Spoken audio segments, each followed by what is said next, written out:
But at the same time, these are not easy to do. The very bottom of the mountain that we've drawn here, think about the most obvious basic table stakes in this whole game. Does your business show up on the first page of Google search results? The Google algorithm, it's actually not really an algorithm, it's lots of algorithms, dozens of them.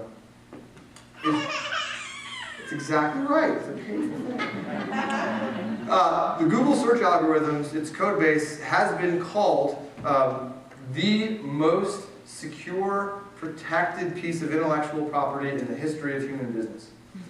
I used to say it was more secure than the NSA. Doesn't mean much anymore, so I have to come up with a new shtick, but I haven't figured that out yet. People who work on Google's code base don't see the whole thing.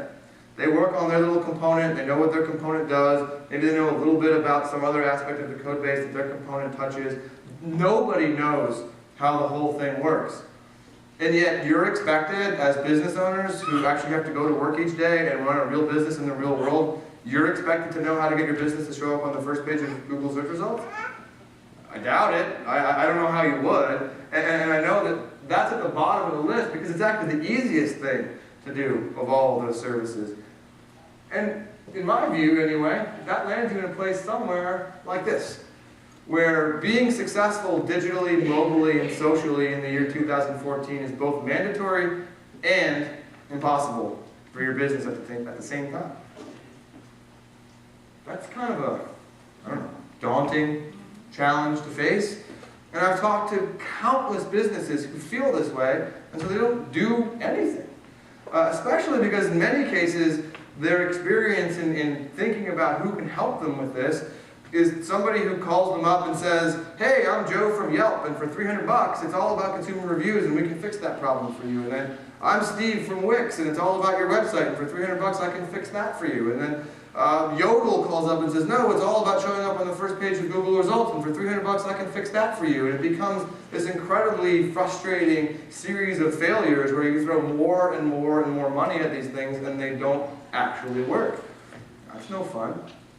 So when you think about, we drew that on a mountain backdrop for a reason. It's sort of a metaphor that we've come up with through the years, and that's one of being a Sherpa. When you think about who's going to help you and your business with these mandatory yet impossible tasks that are critical to your business, think of that person as a Sherpa.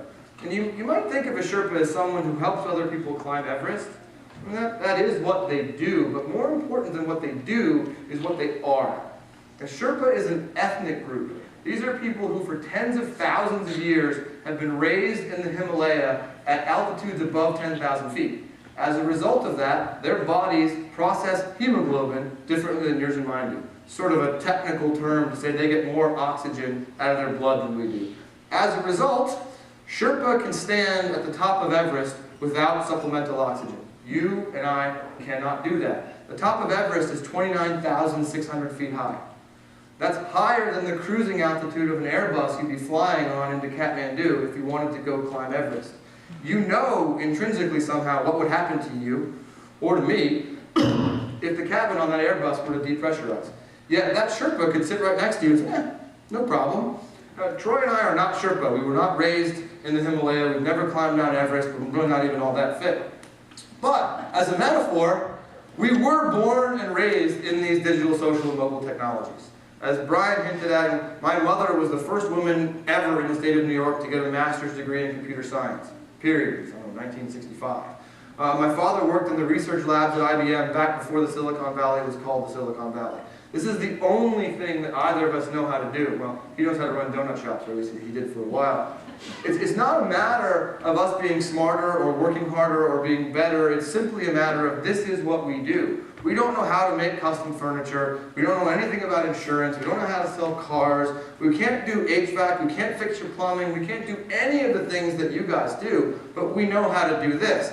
And we would argue, or at least I would argue, that to expect you to be able to do all of these things, as well as someone like we can, would be akin to expecting me to be able to fix my own plumbing, or my own HVAC, or to be able to do any of the things that you do. We can't do those. Well, there are a lot of people out there who want to be this Sherpa for you. There are a lot of people out there who would call you and tell you that they can do this for you. And we're going to give you a couple of ways tonight to think about who you would choose, who you would give permission to do that for you. And one of the things I think you want to think about is that person who's telling you that they can help you do this, are they native to it? Can they stand at the top of that mountain themselves without the supplemental oxygen that everybody else needs? And for most people, the answer is no. But that's not just about us, and ultimately it's going to be about you, but it's not just about you either. What this is about is a partnership that my partners and I have formed with a bunch of people in this room who care deeply and passionately about these things, who've been living and breathing digital and local and social and mobile technologies for years, for whom this has become a very part of the fiber of what they do. And so to hear a little bit about that, I want to introduce the hitman of Spokane, the social media man, Mike Ellis here, to talk to you a little bit about what this means to these guys locally. Thank you. Welcome, everybody. Thanks for being here. Hope you're enjoying your beverages as much as we all are. I'm really excited to be a part of a radio group that's totally dedicated to social media and doing amazing things both locally and nationally, including being a part of saving lives. I'll tell you about that in just a moment. Locally and nationally, 700 ESPN high school sports recently, over the past few months, won a national award.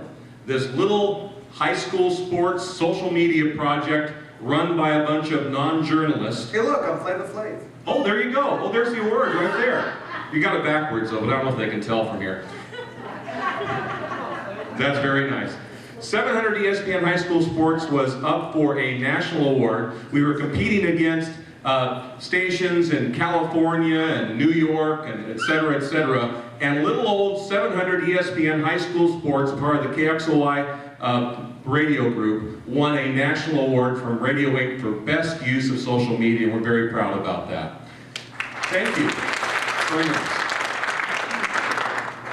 But let me tell you about how locally we were a part of turning social media into actually saving somebody's life. Let's meet Cat Davis. Those of you that know the Cat Davis story, bear with me. But Cat Davis was somebody that we literally found out about one Friday night at 5 o'clock on KXLY News Radio 920 with the great Mike Fitzsimmons. And he shared a story about Cat Davis who had scleroderma. Scleroderma is a deadly disease that kills you from the inside out. So not only does it harden your insides, it's hardening your outsides at the very same time. A disease you will die from. The only thing that Cat Davis and her family were counting on and hoping for was a surgery called a stem cell transplant. Once again, I'm not a doctor, but this is what she needed to be able to extend her life or to save her life. They were at the end of their rope because the insurance companies had said, we're not going to help. So they went to social media, Kat's friends and family and herself, to share her story. And that's when everything lit on fire. And we found out also that Kevin Parker, who owns the Dutch Brothers here in the Spokane area, had also heard about Kat's story through social media and decided to put together a last-minute coffee fundraiser. Here's what's amazing. We found out about it as a radio group on Friday night at 5 o'clock. The fundraiser was the next day. We decided we're going to put all of our social media firepower through all the various platforms, and we're going to share the story of Cat Davis, and we're going to tell everybody tomorrow you can buy coffee at Dutch Brothers locations to help raise money for Cat Davis. Here's what happened. The next day, hundreds, and can I say it again, hundreds of cars showed up to Spokane area Dutch Brothers locations to buy coffee and to support Cat Davis.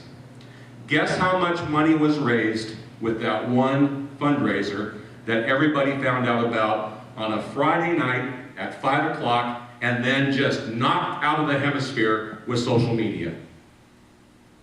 $30,000. $30,000 not only went to Kat Davis so she could potentially get that stem cell transplant that she needed, it gets better. Next slide, please. Remember that insurance company that said, no dice, we ain't helping? Well, due to social media pressure, or shall I say attention, for some reason the insurance company changed their mind. Imagine that. Who'd have thunk it?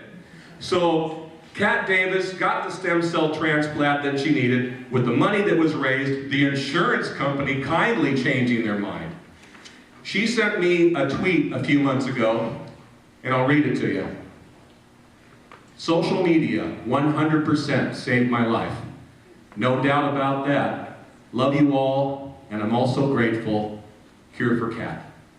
So I'm proud to be a part of a group that has said social media can not only change lives, but can also save lives. Thank you. Thank you, Mike.